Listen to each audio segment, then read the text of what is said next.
आज हम बहुत ही खतरनाक एक्सपेरिमेंट करने वाले हैं। हम आज बनाने वाले हैं एलिफेंट टूथपेस्ट।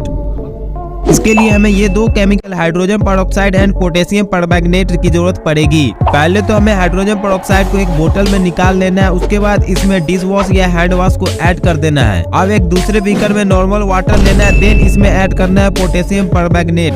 अब बस इस दोनों सोल्यूशन को हमें मिक्स करना है। उसके बाद ये देखिए, मेरे को तो ऐसा धक हो रहा है। ओ गाइस, ये देखने में तो काफी ओपी लग रहा है।